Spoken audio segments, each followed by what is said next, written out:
తిరుమల వడ లడ్డూతో పాటు ప్రసాదం, వెంకటాద్రివాడి కరుణతో సంతానం,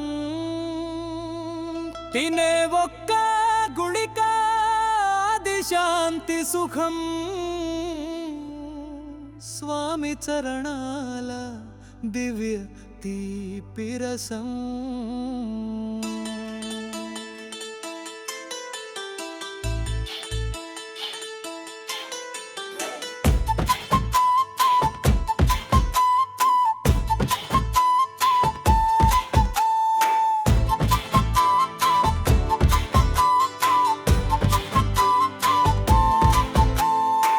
పాలేని మైదా మిశ్రణం ముద్ద తీయాలి, ప్రతి వడలో ప్రేమతో పెసరపప్పు కలపాలి, సోమవారపు నెయ్యిలో కాసి వేయాలి, తిరుమల వడ గోపురానికి సమానంగా వెలిగాలి. పాలేని మైదా మిశ్రణం ముద్ద తీయాలి, ప్రతి వడలో ప్రేమతో పెసరపప్పు కలపాలి, సోమవారపు నెయ్యిలో కాసి వేయాలి, తిరుమల వడ గోపురానికి సమానంగా వెలిగాలి.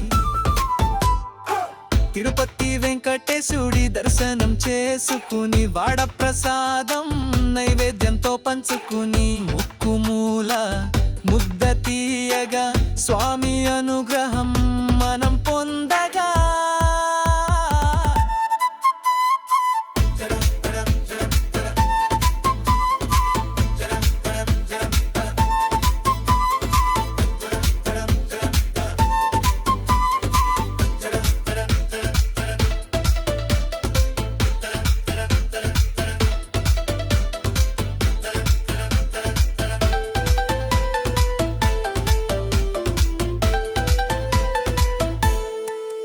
తల్లి అలి వెంకటేశ్వర తల్లి వడ ప్రసాదం, ఆరాధన సింహాసనం, ప్రతి నోరు ముట్టే ప్రతి వడలో తిరుమల శక్తి కలిగే అనుభవం.